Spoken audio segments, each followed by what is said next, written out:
mean, it's just a stuffed doll. It can't really do much to me. While I may have mixed feelings on Sonic 1, it's hard to deny that Sonic had so much potential in becoming an instant gaming icon. Well, as a 30% owner in Sega's stock, I needed a sequel 4 weeks ago!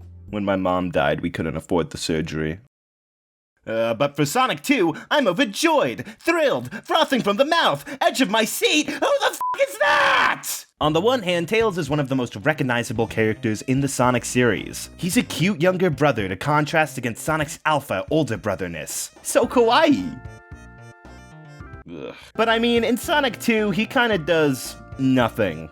Like seriously, what does he do besides look pretty? He just kind of follows you around and makes the special stages a bitch. In terms of other things Sonic 2 adds to the series, the all-new Spin Dash. Now this is just brilliant. A way to gain speed quick and fast without needing space to gain momentum. Instant satisfaction just by pressing down and slamming that jump button a couple times. But in terms of things that Sonic 2 adds, that's about it. There's one other thing I'll get around to later, but Sonic 2 definitely takes the mentality of, if it ain't broke, don't fix it. And if it is broke, what are you doing? Get over there and fix it! Each zone only has 2 acts now instead of 3, helping to streamline the experience a bit more and constantly be able to throw new idea after new idea at you. The bosses are remarkably solid. None of them are that difficult or tricky to figure out, but they all have more projectiles to avoid and are generally more engaging. More importantly though, they put more effort into fixing my biggest problem with Sonic 1, the occasionally shoddy level design. Because man, Sonic 2 is such a noticeable improvement in this regard.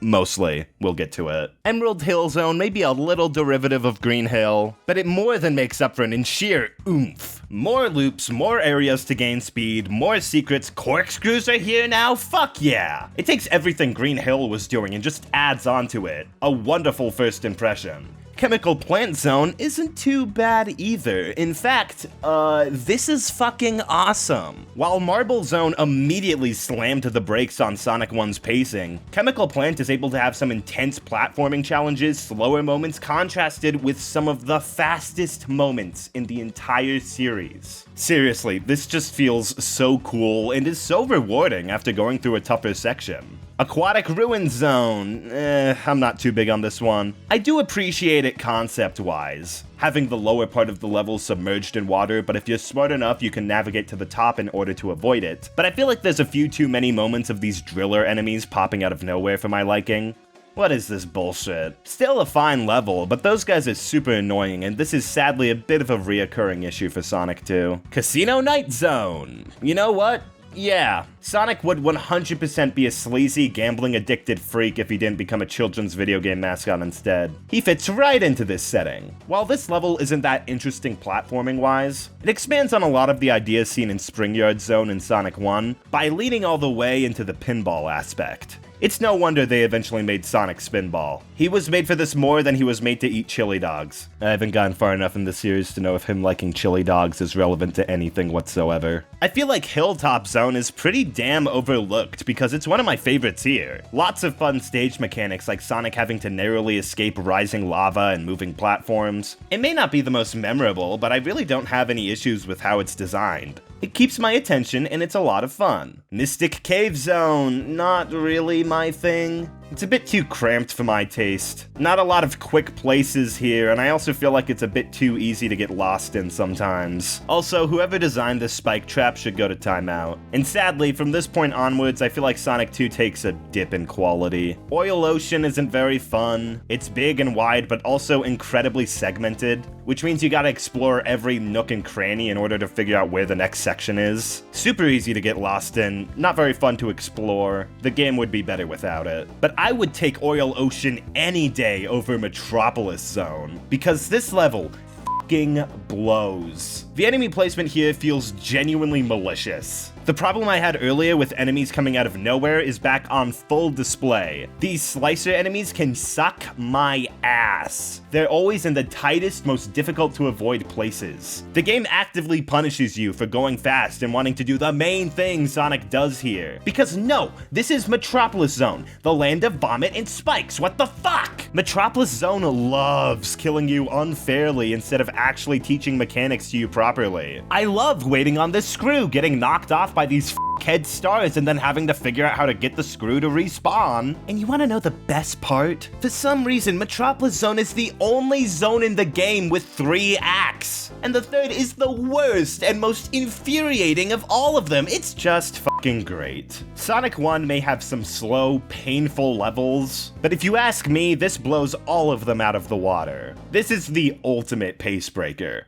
Yay, Sky Chase Zone, yay, look at all the turtles, yay! Wing Fortress Zone is the last main level, and I mean, sure, you could have made it more clear that this wasn't a cutscene, but whatever. This is certainly an interesting way to end it out. Hyper-precise platforming and boss fights isn't my first choice, but it's certainly a bold one. I really don't care for this one too much. This level is so big, yet has so little to say. It's not clear exactly where you need to go, and it feels like you just sort of find where Eggman is hiding after a bit. And then there's the final zone, and there aren't any rings here. You gotta do this whole final section of the game without getting hit once. It's kind of a big ask if you're making it up here your first time and do not have the lives to back it up. And you don't just fight one boss here, you fight 2. They're both solid enough, maybe a little slow, but manageable. With the condition of no damage though, they become 10 times more stressful. And while it's still a fair challenge, it's doable. I can't help but feel like the endgame would be less cruel with the rings. Especially since this means you can't use Supersonic here, which is dumb.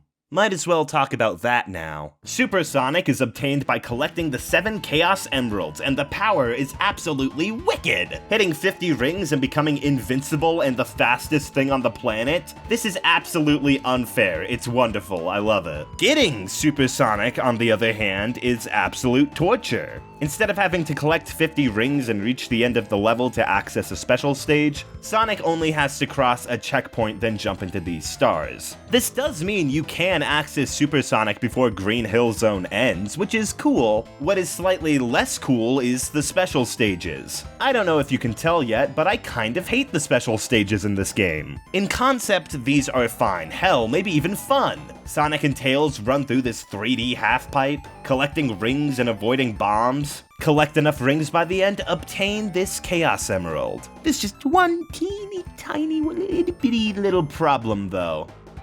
Oh my god, do they want me to be psychic? Yes. Look, the 3D visuals are cool, and I'm sure they were absolutely mind-blowing for the time. But this is fucking putrid. The half-pipe is way too fast and does not allow enough time for things to load in and for you to react to them. And it's made even worse with some of the obstacles just appearing, depending on if the stage is turning or not. And if you're playing with Tails, it becomes even harder! He does not jump with Sonic, there genuinely might be a full second of delay. Meaning you need to react to these frame-perfect jumps before they happen sometimes. You know what? No, I take it back. He doesn't even follow you all the time. Sometimes he just fucks off and does his own thing for no reason, taking up valuable screen real estate and distracting me.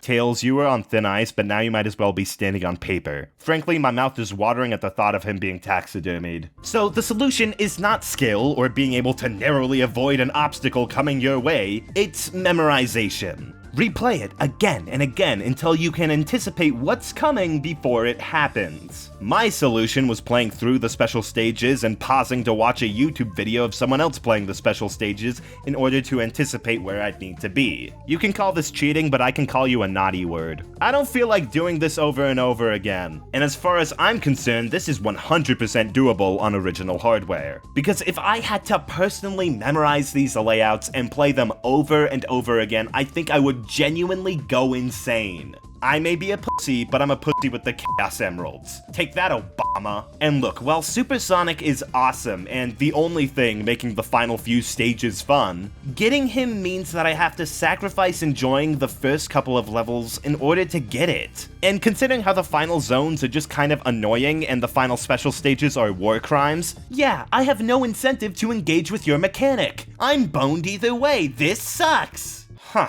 I'll be honest, I don't enjoy Sonic 2 all that much. Don't get me wrong, it's definitely better than 1, but it really drops the ball by the second half, and the special stages are easily the worst in the Genesis lineup. It's a shame because there's totally a great platformer in here. Emerald Hill, Chemical Plant, Casino Night, and Hilltop Zone are fantastic.